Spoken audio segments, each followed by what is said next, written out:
أعوذ بالله من الشيطان الرجيم بسم الله الرحمن الرحيم سبحان الذي أسرى بعبده ليلا من المسجد الحرام إلى المسجد الأقصى مسجد الأقصى الذي باركنا حوله لنري من آياتنا إنه هو السميع البصير. أيضا في شان حبيبه إن الله وملائكته يصلون على النبي يا أيها الذين آمنوا صلوا عليه وسلموا تسليما. اللهم صل على سيدنا مولانا محمد وعلى آل سيدنا مولانا محمد جري اللهم صل على سيدنا مولانا محمد وعلى آل سيدنا مولانا محمد. আহারে মক্কার কাফেররা চিনলে না মোর নবীজি কেমন ধন আর না শিবে ফিরে কাঁদিলে সারা জনম. আল্লাহুম্মা সাল্লি আলা সাইয়্যিদিনা মাওলানা মুহাম্মদ ওয়া আলা আলি সাইয়্যিদিনা মাওলানা মুহাম্মদ. লা ইলাহা ইল্লাল্লাহ জোরে জোরে লা ইলাহা ইল্লাল্লাহ লা ইলাহা ইল্লাল্লাহ লা ইলাহা ইল্লাল্লাহ মুহাম্মাদুর রাসূলুল্লাহ সাল্লাল্লাহু আলাইহি ওয়াসাল্লাম.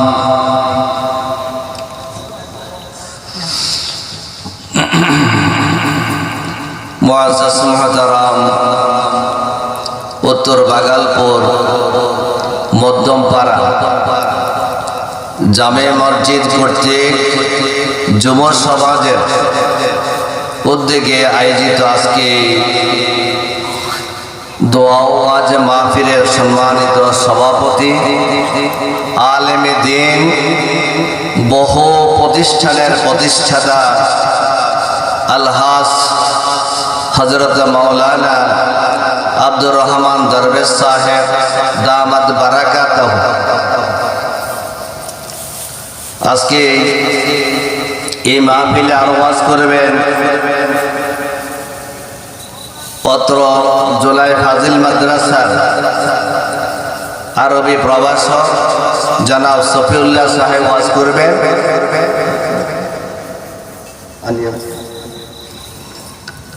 আর আমাদের প্রধান অতিথি আছেন ঢাকার একজন জনাব হযরতে মাওলানা আলী আনসারী সাহেব, উনিও বক্তব্য রাখবেন, আলোচনা করবেন।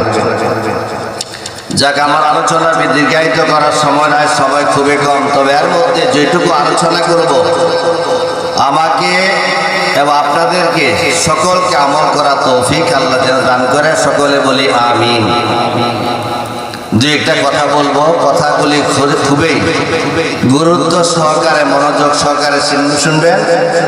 যারা এদিক সেদিক ঘোরাফেরা করছেন, আমি অনুরোধ করব অন্ততপক্ষে আজকে তো ঠান্ডা কম আছে, মাহফিলে একটু চলে আসেন, কিছু আলোচনা করার চেষ্টা করব। সকলে আমরা শুনে আমল করার চেষ্টা করব। আমি পবিত্র কোরআন থেকে সূরা বনী ইসরাঈলের প্রথম একটা আয়াত তেলাওয়াত করেছি। এই তেলাওয়াতের আলোকে দুই একটা কথা বলার জন্য আল্লাহ যদি আমাকে তৌফিক এনায়েত করে, আপনাদেরকে কিছু কথা বলার সুযোগ করে যদি আল্লাহ দেয়, তাহলে আমি আলোচনা করব। এই আয়াতের আলোচ্য বিষয় হচ্ছে আমাদের নবী, বিশ্ব নবী, শেষ জমানার নবী, আখিরি জমানার নবী হযরত মুহাম্মদ রাসূলুল্লাহ সাল্লাল্লাহু আলাইহি ওয়াসাল্লামকে আল্লাহর জমিন থেকে ফেরেশতার দ্বারা বোরাকের মাধ্যমে আল্লাহ দিদার করাইয়াছে।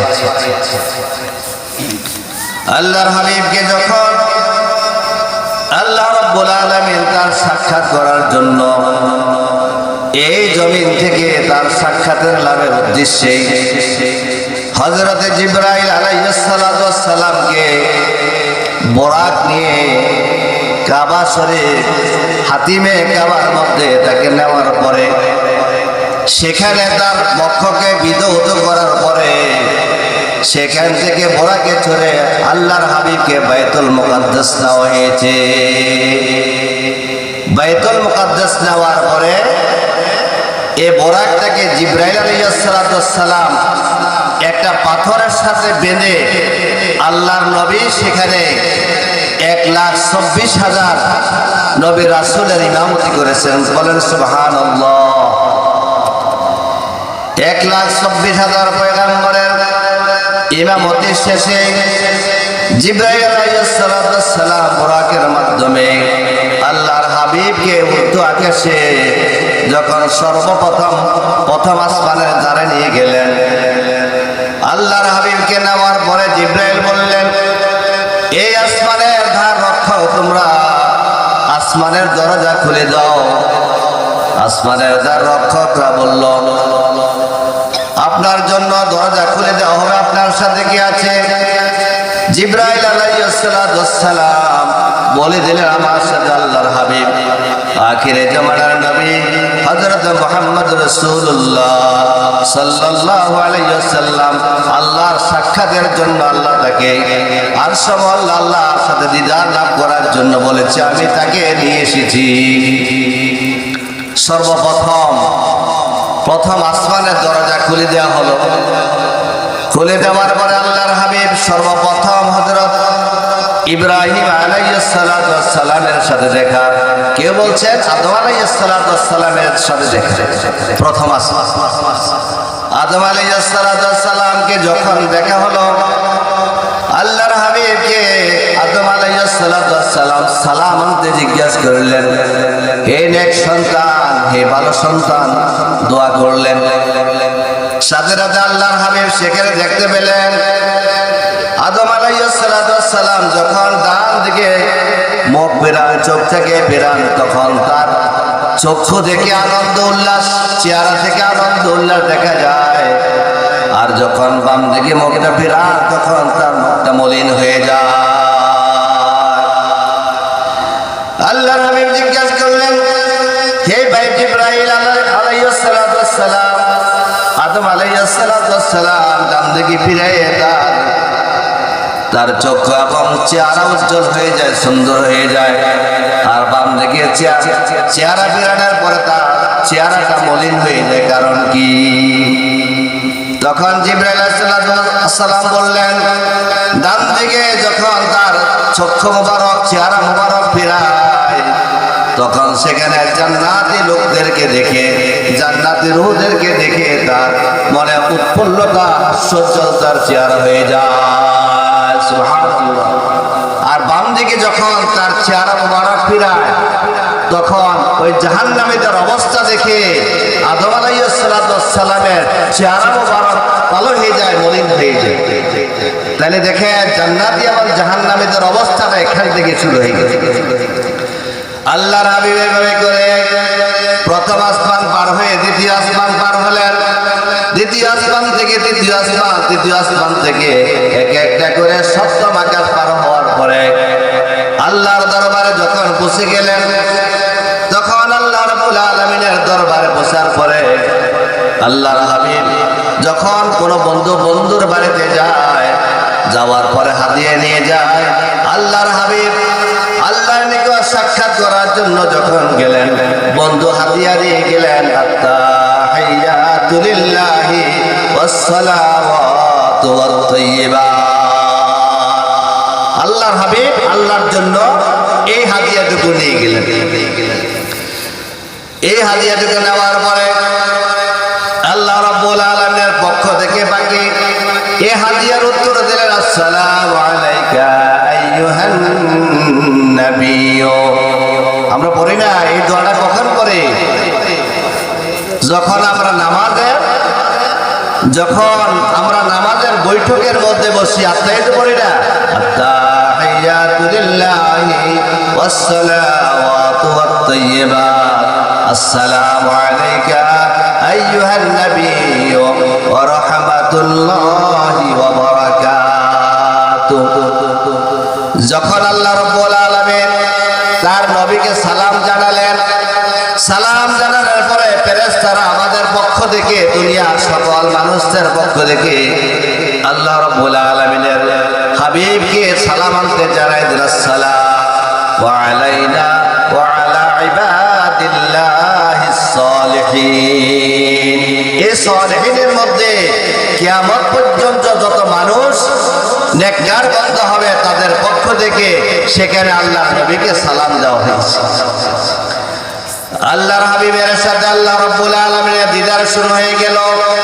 কিতাবে এসেছে আল্লাহর হাবিবের সাথে আল্লাহ রাব্বুল আলামিন আরশের মধ্যে যত আলোচনা হয়েছে তার মধ্যে 40,000 বিধান শেখের আল্লাহর সাথে আল্লাহর হাবিবের কথোপকথনের মাধ্যমে আমাদের জন্য প্রস্ফুটিত হয়ে আইন হয়েছে, হাদিস হয়েছে, সেগুলি আমাদের জন্য প্রযোজ্য হয়েছে আমল করার।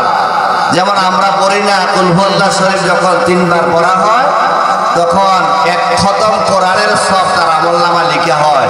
কোনো জায়গায় লেখা নাই, সেটা আল্লাহ এবং আল্লাহর হাবিবের মধ্যে কথোপকথনের মাধ্যমে সেটা আলোচনায় আলোচিত হয়েছে।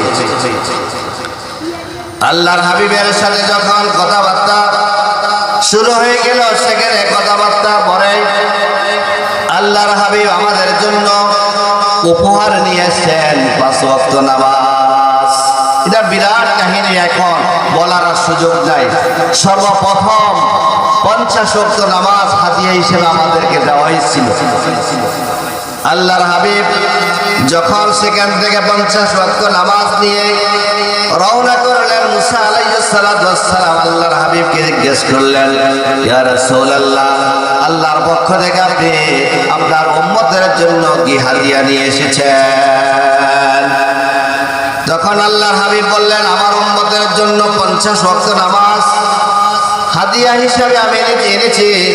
মুসা আলাইহিস সালাম বললেন আল্লাহর হাবিবকে, আমাদের নবীকে, আমার উম্মতেরা 3 ওয়াক্ত নামাজ আদায় করে নাই, পড়ে নাই, সুতরাং আপনার উম্মতের হায়াত পাবে কম, সময় পাবে কম, এরা 50 ওয়াক্ত নামাজ পড়তে পারবে না। 50 ওয়াক্ত নামাজ এরা পড়বে না।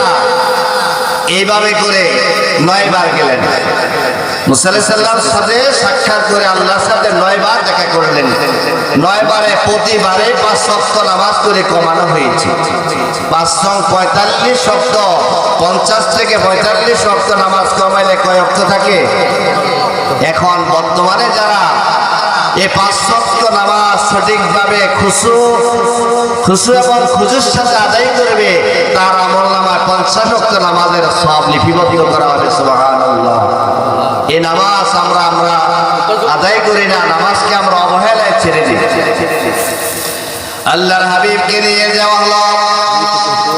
জিবরাইল আলাইহিস সালাম আল্লাহর হাবিবকে জান্নাতে নিয়ে গেলেন, জাহান্নামও দেখায় নিয়ে আসলেন। জাহান্নামের মধ্যে যাওয়ার পরে আল্লাহর হাবিবকে দেখানো হলো লাইলাতুল ইসরা। সে ঊর্ধ্বগমনের সময় জাহান্নামের অবস্থা সম্পর্কে আল্লাহর হাবিবকে জানানো হলো, দেখানো হলো। আল্লাহর হাবিব সর্বপ্রথম জাহান্নামে যখন ঢুকলেন, ঢুকার পরে দেখলেন এক জাতীয় মহিলা তাদের জিহ্বার মধ্যে কড়া আংটা লাগাইয়ে টাঙাইয়ে শাস্তি দেওয়া হইতেছে। কোথায়? জিহ্বার মধ্যে কড়া আংটা লাগাইয়ে টাঙাই শাস্তি দেওয়া হইতেছে। এই অবস্থা দেখে আল্লাহর হাবিব জিজ্ঞেস করলেন, হে ভাই জিবরাইল, এই সমস্ত মহিলারা কারা যাদের জিহ্বার মধ্যে টাঙাইয়ে আল্লাহ শাস্তি দিতেছেন?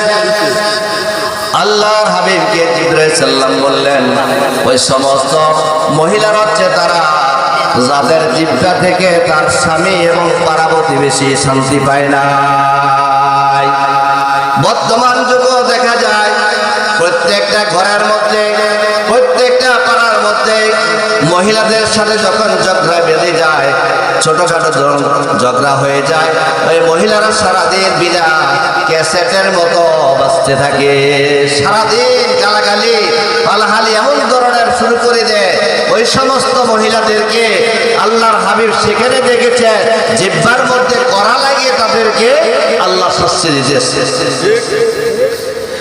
তারপর আরো একটু গেলেন সামনের দিকে, যাওয়ার পরে দেখলেন কিছু সংখ্যক মহিলাদেরকে তাদের পাগুলি উপরের দিকে বেঁধে মাথাটা নিচের দিকে দিয়ে শাস্তি দিতেছেন।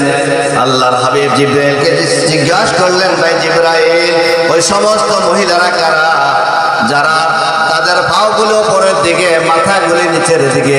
আল্লাহ, এই মহিলারা কারা? এ ভাই জিবরাইল, তাদের অবস্থা কেন এই ধরনের?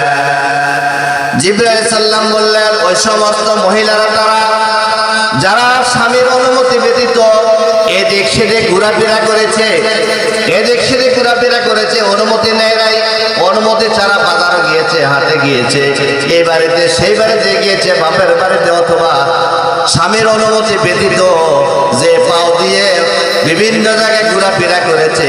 এই জন্য আল্লাহর হাবিবকে জিবরাইল সাল্লাম বলেছেন, ওই সমস্ত মহিলা হচ্ছে তারা। বর্তমান যুগে আমাদের সমাজে আছে কিনা বলেন? এটা আপনাদের উপরে বিবেচনা, আমার কোনো কথা না। হাদিস শরীফের মধ্যে আল্লাহ রাসূল প্রসিদ্ধ হাদিস কিতাব যে হাদিসের নাসাই শরীফ থেকে হাদিসটা বর্ণনা করা হয়েছে। তারপর আরো একটু গেলেন, যাওয়ার পরে দেখলেন কিছু সংখ্যক মহিলাদেরকে 2 হাত এভাবে বেঁধে লটকায়ে শাস্তি দেওয়া হয়েছে। আল্লাহর হাবিব বললেন, ওই সমস্ত মহিলারা কারা? ভাই জিবরাইল, ওই সমস্ত মহিলারা কারা? আল্লাহর হাবিবকে জিবরাইল সাল্লাল্লাহু আলাইহি সাল্লাম বললেন, ওই সমস্ত মহিলারা হচ্ছে তারা যাদের হাত থেকে তাদের স্বামীরা, তাদের শ্বশুরেরা, শাশুড়িরা কেউ রেহাই পায় নাই। বর্তমানে আছেনি বলেন? মহিলারা মারেনি, স্বামীদেরকে মারেনি। অবশ্যই আমরা দেখি বিভিন্ন জায়গায়, ফেসবুকে, বিভিন্ন আমরা মিডিয়াতে আমরা দেখি স্বামীদের গায়ে হাত, মহিলারা স্বামীদের গায়ে হাত উঠায়, শ্বশুরের গায়ে হাত উঠায়, শাশুড়ির গায়ে হাত উঠায়, বিভিন্ন ধরনের মুরব্বীদের সাথে যে আচরণ করে, হাত দ্বারা যে আচরণ করে, ওই হাতগুলোকে আল্লাহ কাল কিয়ামতের দিন ওই সমস্ত মহিলাদের হাতকে বেঁধে টাঙ্গাইয়ে আল্লাহ জাহান্নামের শাস্তি তাদেরকে দিবেন। সাবধান হয়ে যান মহিলারা। দুনিয়াতে থাকতে আপনাদের জন্য আল্লাহ রাসূল যেইভাবে আপনাদেরকে মান সম্মান দিয়েছে, ইজ্জত দিয়েছে, সেইভাবে চলার চেষ্টা করে। আরো একটু গেলেন, যাওয়ার পরে দেখলেন কিছু সংখ্যক মহিলার স্তনের ওপরে বুকের ওপরে করা লাগে টাকায় শাস্তি দেওয়া হয়েছে। আল্লাহর হাবিব জিব্রাইলকে প্রশ্ন করলেন, ভাই জিব্রাইল, ওই সমস্ত মহিলারা কারা যাদের স্তনের ওপরে বুকের ওপরে করা লাগিয়ে টাঙ্গাইয়ে শাস্তি দেওয়া হইতেছে?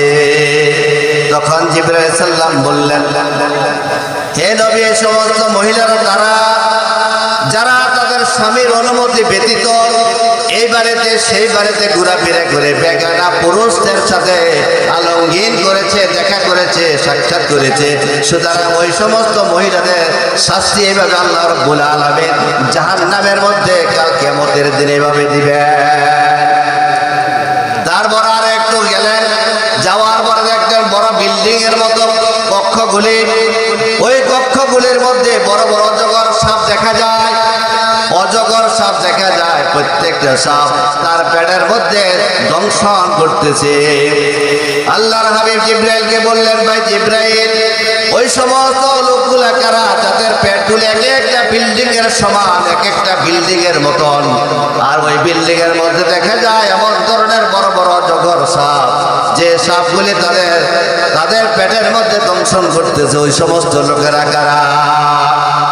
আল্লাহর হাবিবকে জিবরাইল সাল্লাম বললেন, ওই সমস্ত লোকেরা হচ্ছে তারা যারা নাকি এতিমের সম্পদ, যারা নাকি আত্মীয়র সম্পদ, আত্মীয়র রেখে যাওয়ার সম্পদ তারা লুটপাট করে তাদের পেটের মধ্যে ভক্ষণ করেছে। তাইলে আমরা এই ধরনের সমাজের মধ্যে আছি কিনা বলেন? দেখা যায় এই ধরনের মানুষের সম্পদ বিনা কারণে লুটপাট করে এরা অনেকে এইভাবে খেতে থাকে। তাদেরকে এই মেসেজটা দিয়ে দিবেন, কাল কিয়ামতের দিন তাদের এক একটা পেটকে বিল্ডিং এর আকৃতি বানানো হবে, আর সেখানে অজগর শব্দ হবে বড় বড়। এই অজগর সাপগুলি সেখানে তার পেটের মধ্যে দংশন করতে থাকে। আল্লাহর হাবিব আরো একটু আগে গেলেন, জিব্রাইল তাকে আরো একটু ভ্রমণ করাইলেন। ভ্রমণ করানোর পরে দেখা গেল কিছু সংখ্যক লোকের পেটটাকে খুব বড় আকৃতি করা হয়েছে, আর পেটের মধ্যে তাদের আগুন প্রজ্বলিত করা হয়েছে। আগুন আগুন পেটের ভিতরে আগুন জ্বলতেছে। আল্লাহর হাবিব জিজ্ঞেস করলেন, ভাই জিব্রাইল, ওই সমস্ত লোকগুলি কারা যাদের পেটের মধ্যে প্রজ্বলিত আগুন গুলি জ্বলতেছে? আল্লাহর হাবিবকে জিব্রাইল বললেন, ওই সমস্ত লোকগুলো তারা যারা মানুষদের থেকে 1 টাকা দিয়ে 2 টাকা সুদ গ্রহণ করেছে, সুদ খেয়ে তাদের পেটটাকে ভরপুর করে দিয়েছে। আল্লাহ রাব্বুল আলামিন যারা সুদখোর তাদের পেটটাকে এমন ধরনের বড় বানাইয়ে তাদের পেটের ভিতরে জ্বলন্ত আগুন ঢুকিয়ে দিয়েছে। সুদ খায়নি মানুষ, সুদের ব্যবসা আছে। এ সুদ যারা ব্যবসা করে তাদেরকে জানাই দিবেন, কাল কিয়ামতের দিন তাদের জন্য এই আগুনের শাস্তি তাদের অপেক্ষা করবে। আল্লাহর হাবিব বলেছেন, যারা সুদখোর, যারা সুদ খায়, যারা সুদ খায় তাদেরকে কাল কিয়ামতের দিন যখন তারা আল্লাহর দরবারে তৃষ্ণার্ত হওয়ার পরে পানি চাবে, তখন তাদেরকে আল্লাহ রাব্বুল আলামিন রক্ত তাদেরকে পান করানোর জন্য দেওয়া হবে। কি দিবে? রক্ত কি মানুষে খায়? মানুষে খায় না। সুতরাং তাদেরকে কাল কিয়ামতের দিন রক্ত পান করানো হবে। এই ধরনের সুদের মোট 37টা গুনাহ আছে, 37 প্রকারের গুনাহ আছে।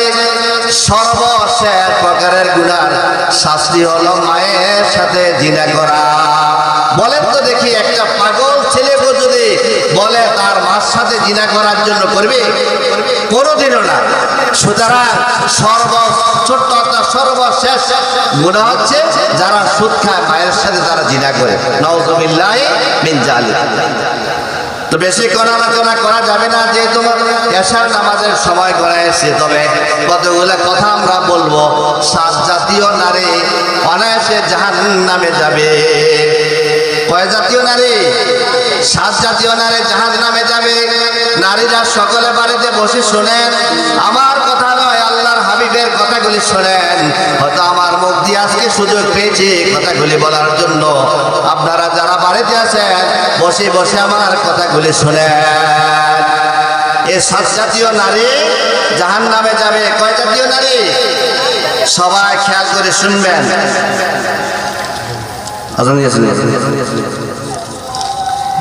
এক নম্বর হচ্ছে আন্নানানা, আরবি শব্দ এটা। আন্নানানা ওই সমস্ত নারী যারা দুনিয়াতে অহংকার করে চলে, যারা দুনিয়াতে দাম্ভিকতা করে চলে, অহংকার করে চলে। আছে না এই ধরনের? শাড়ি গয়না পরে, অর্থ সম্পদ আছে, এমন ধরনের দেখা যায়। এই যে আমাদের দেশে যখন কোরবানের গরুগুলি এক একটা যেভাবে সাজানো হয়, বড় বড় সারগুলি, আর মহিলারা দেখা যায় বেকারা পুরুষদের সাথে একটা বিয়ে শাদীর মধ্যে, বিভিন্ন অনুষ্ঠানের মধ্যে দুনিয়ার যত দামি শাড়ি সে কিনেছে, দুনিয়ার যত জিনিস গয়না যে সবগুলি দেখানোর কার উচিত ছিল? কাকে দেখানো উচিত ছিল? তার স্বামীর জন্য দেখানো যায় ছিল, কিন্তু স্বামীকে না দেখে তারা কাকে দেখাইতেছে? পরপুরুষদেরকে। সুতরাং আল্লাহর হাবিব বলতেছেন এই সমস্ত অহংকারী নারীরা কখনো জান্নাতে যাবে না। ওদের স্থান কোথায়? জাহান্নামে। 2 নম্বর হচ্ছে মান্নানানা, আরবি শব্দ হাদিস থেকে, এটার অর্থ হচ্ছে খোটা দানকারী। খোটা দানকারী নারীরা কখনো জান্নাতে যাবে না। খোটা কিভাবে দেয়? স্বামীকে বলে, শ্বশুরকে বলে, আমার বাপেরই আছে, আমার চাচারই আছে, 10 টাকারই আছে, বাড়ি আছে, তোমার কি আছে? তোমার কি আছে? তুমি আমার জন্য কি করেছ? একটা ঈদ গেছে, একটা বড় অনুষ্ঠানে গেছে, তোমার কাছে আমি বিবাহ বসে যেন দুনিয়ার সব হারাই ফেলেছি, তুমি আমাকে কিছুই দিতে পারো না। কিন্তু হয় দেখা যায় একটা নারীকে যখন বিবাহ করে পরের বাড়িতে নিয়ে আসে, তখন তার সাধ্য অনুযায়ী তার জীবনের সব ভরণ পোষণ নয়, তার জীবনের সব কিছু সে তার বিহার করে থাকে। এরপরও সে খোটাতে তুমি আমার জন্য কি করেছ? আছে না নাই বলেন? 2 নম্বর। 3 নম্বরে হান্নানা। হান্নানা আরবি শব্দ, তার অর্থ হচ্ছে স্বামীর খেদমত করে না। এমন নারীরা কখনো জান্নাতে যাবে না। বর্তমান আছে কিনা বলেন? স্বামী যখন চাকরি করে আসে, অফিস থেকে আসে, দোকানদারি করে আসে, হাল চাষ করে আসে, বিভিন্ন জায়গা থেকে যখন পেরেশানি হয়ে আসে, বাড়িতে আসার পরে দেখা যায় তার স্ত্রীরা তার খবরও নেয় না। খবর তো নেওয়ার দূরের কথা, অনেক সময় দেখা যায় রাত্রে 12টায় 1টায় যখন বাড়িতে আসে, বলে ওই যে ভাত বেরিয়ে রাখছি, পারলে ওইখান থেকে খাও, তাইলে আর আমার কিছু করার নেই। হয় কিনা বলেন? তাইলে 3 নম্বরের ব্যক্তি হচ্ছে ওই সমস্ত লোকেরা হান্নানা, যারা স্বামীর খেদমত করে না। হযরত আইয়ুব আলাইহিস সালাম, জানেন আপনারা ইতিহাস শুনেছেন, ইতিহাসের আর বাকি নাই, ইতিহাসের আর বাকি নাই। আইয়ুব নবীর সারা শরীরের মধ্যে কীড়া পোকা পড়ে গিয়েছিল, পড়ছে না? পড়েছে, কিন্তু তার 2 জন স্ত্রী ছিল, একজন ছিল, আরেকজন চলে গিয়েছে। তখন ওই স্ত্রী যখন তার খেদমত করার পরে পরক্ষণে দেখা যায় আল্লাহর হাবিবের এই কথা শুনে একটা হাদিস বর্ণনা করেছেন, একটা নারী যদি তার স্বামীর পুরা শরীরটাকে যদি ময়লা হয়ে যাওয়ার পরে ওই নারী যদি তার জিহ্বা দ্বারা ওই স্বামীর পা থেকে মাথা পর্যন্ত সুন্দর করে পরিষ্কার করে দেয়, তারপরও নারীদের হক স্বামীর হক নারীর আদায় হবে না। দেখেন এমন ধরনের কথায় কথায় অনেক সময় নারীরা কয়, আমাকে না চালাইতে পারলে, না খাওয়াইতে পারলে তুমি আমাকে তালাক দিয়ে দাও। নাউযুবিল্লাহি মিন যালিক। আল্লাহর হাবিব বলেছেন, কোন স্বামী যদি খুশি হয়ে কোনো নারীর উপরে তার একটা হাত কেটে ফেলে, তারপর যদি ওই নারী যদি শব্দ বলে, তাহলে ওই নারীটাও জাহান্নামে যাবে। হাত কাটা তো দূরের কথা, জিহ্বা দিয়ে কথা, মুখ দিয়ে কথা বললে তো সে স্বামী তার কাছে চান্স পায় না। 4 নম্বরে কান্নানা, আরবি শব্দ, তার অর্থ হলো যে নারী নিজের বংশের অহংকার করে। আছে না নাই? দেখেন আগেকার যুগে মন্দারের সাথে মন্দার, চৌধুরীর সাথে চৌধুরী, ভূঁইয়ার সাথে ভূঁইয়া, খন্দকারের সাথে খন্দকারের বিবাহ হইত। এখন কিন্তু বর্তমান সমাজ এমন ধরনের বিবাহ হয় না। যে বিবাহগুলি হওয়ার কারণে এখন চৌধুরী মন্দার ভূঁইয়া কারো কারো কেউ কাউকে পছন্দ করে না, আত্মীয়তা করতে থাকে। আত্মীয়তার মধ্যে কোনো কি নাই, সেখানে ভেদাভেদ নাই। তখন আপনি যখন সাধারণ বংশের লোক হন, আপনি যদি চৌধুরী বন্দার অথবা এমন ধরনের কোনো জাতীয় বাড়িতে আত্মীয়তা করে আসেন, তখন ওই মহিলা আপনার ঘরে আসি বলে আমরা হচ্ছে চৌধুরীর বংশ, আমরা মন্দারের বংশ, তুমি কোন বংশে? এই ধরনের বলে কিনা নারীরা? অনেক সময় এই ধরনের স্বামীকে এমন ধরনের কথা বলে ছোট করে। আল্লাহর হাবিব বলছেন ওই সমস্ত নারীরা কখনো জান্নাতে যাবে না। কত নম্বর গেল? এরপর আছেন 5 নম্বর, হাদ্দাকা। হাদ্দাকা শব্দের অর্থ হচ্ছে অনেক সময় দেখা যায় আমাদের স্বামীরা তাদের ইচ্ছা মতো সুন্দর একটা তার স্ত্রীর জন্য কাপড় কিনলো, জিনিস কিনলো, চুরি কিনলো, যে কোনো জিনিস তার ছয়েজেবল একটা জামা কাপড় কিনলো। কেনার পরে বাড়িতে যখন আসলো, তখন স্বামীর প্রয়োগিত ওই জিনিসটা তার পছন্দ হইল না, পছন্দ তো হয় না। এরপর আর উল্টা বলে আমার জন্য বুঝি বাজারও তুমি এটাই দেখেছ, এই কাপড়টি আমার জন্য বাজার উঠেছে, এই জিনিসটি আমার জন্য বাজার উঠেছে, আর ভালো কাপড় ভালো জিনিস আমার জন্য দেখো নাই তুমি। অর্থাৎ স্বামীর ক্রয়কৃত জিনিস ক্রয় করার পরে সে পছন্দ করে না। বর্তমান সমাজে দেখা যায় ঈদের মার্কেট বলে, ঈদের মার্কেট যখন করতে যায় স্বামীরা তাদেরকে বলে 5-7টা কাপড় কাঁধে করে নিয়ে যান, আমি পছন্দ করবো বাড়িতে। এরপরে স্বামীদেরকে নিয়ে স্বামীরা 5-7টা কাপড় বাড়িতে নিয়ে আসে, পছন্দ করার পরে এরপরে বাকিগুলো আবার কাঁধে করে দেখে স্বামীকে কেমন ধরনের কষ্ট দেয়। আমরা যখন ছোট ছিলাম, আমার দাদার কথাই বলে, আমার দাদির জন্য যখন কাপড় কিনতেন তখন তো মানুষেরা বছরে 2 জোড়া 3 জোড়া, বেশি পারলে 4 জোড়া কাপড় কিনতেন।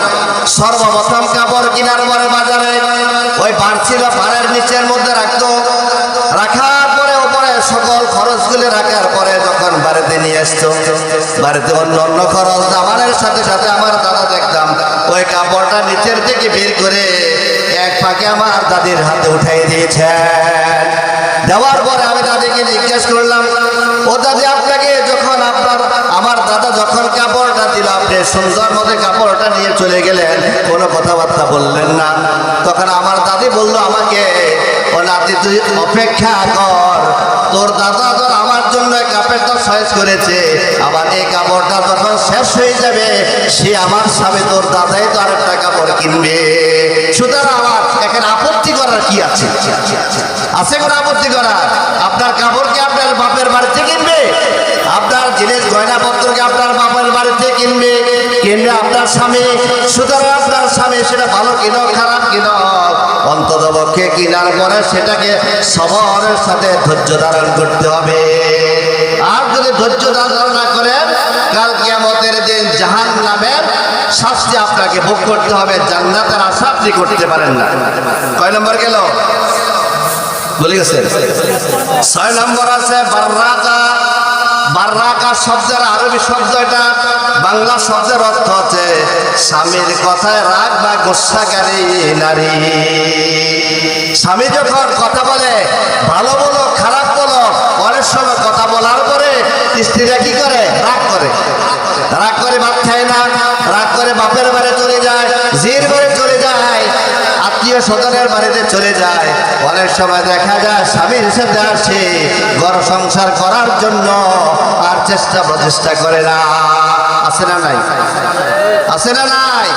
তাহলে ওই সমস্ত নারীদেরকে বলে দেন, জানাই দেন, শুনে দেন, আমার এলাকার যারা মা বোন আছে, অন্ততপক্ষে আমি যে সমস্ত কথাবার্তাগুলি আলোচনা করেছি আল্লাহর হাবিবের মুখ মসজিদ হাদিস গুলার থেকে আমি আলোচনা করতেছি।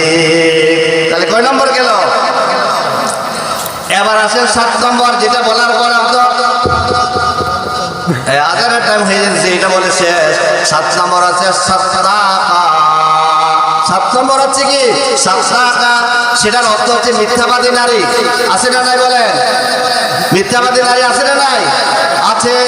7 নম্বর হচ্ছে মিথ্যাবাদী নারী কোনোদিন জান্নাতের আশা করতে পারে না। আল্লাহর হাবিব বলছেন এই 7 জাতীয় নারী অনায়াসে জাহান্নামের অধিবাসী হবে।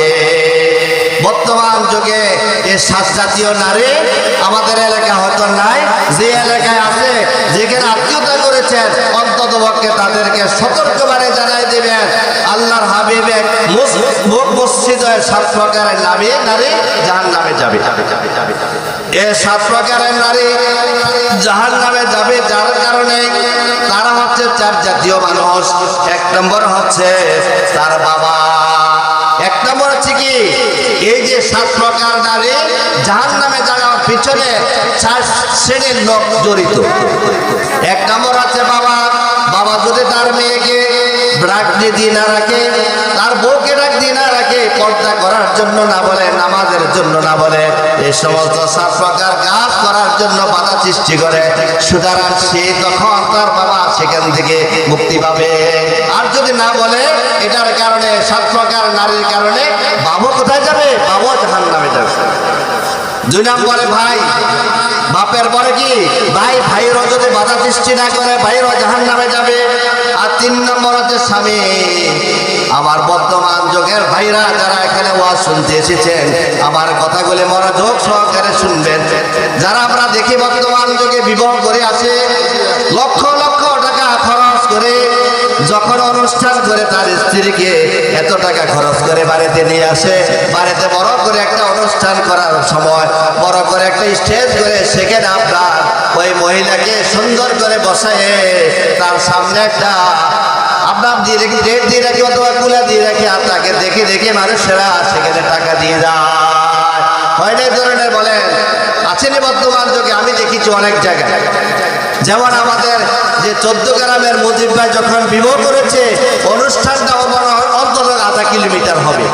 সেখানে বিভিন্ন সাজায় তার বউকে এমন ধরনের মূর্তির মতো সাজাইয়ে সেখানে রেখে দেওয়া, 4 মানুষেরা দেখে দেখে তাকে গুনার সাগরে ভাসতেছে। এখন আমাদের যে এলাকাও আসছে, যেমন মনে করেন যখন যে বিভিন্ন অনুষ্ঠানগুলি আমাদের কমিউনিটি সেন্টারের মধ্যে হয়, সেখানে দেখবেন মহিলাদেরকে অর্থাৎ বউকে এমন ধরনের সাজাই পুরুষদেরকে দেখাই দিয়েছে। সুতরাং স্বামী এত কষ্ট করে বিবাহ শাদী করলো, আর এই স্বামী যখন তার স্ত্রীকে বাধা দিল না, এই কারণে স্বামীও জাহান্নামে যাবে। এর জন্য মহিলাদের চলাফেরা, উঠা বসা সদা সর্বদা লক্ষ্য করবেন। অন্ততপক্ষে আপনার কথার ভিতরে রেখে তাকে জান্নাতে নেওয়ার জন্য চেষ্টা করবেন। 4 নম্বরে সন্তান। সন্তান যদি আপনি বড় হয় অথবা ছোট হয়, যদি কথাবার্তা বলার মতো সুযোগ হয়, তখন তারা বাধা সৃষ্টি করবে। তাইলে এবার দেখেন, এই 7 জাতীয় নারীকে যদি আমরা সঠিকভাবে পরিচালনা না করতে পারি, 4 শ্রেণীর লোক তার সাথে জাহান্নামে যাবে। 1 নম্বর হচ্ছে বাবা, 2 নম্বরে ভাই, 3 নম্বরে স্বামী, 4 নম্বরে সন্তান।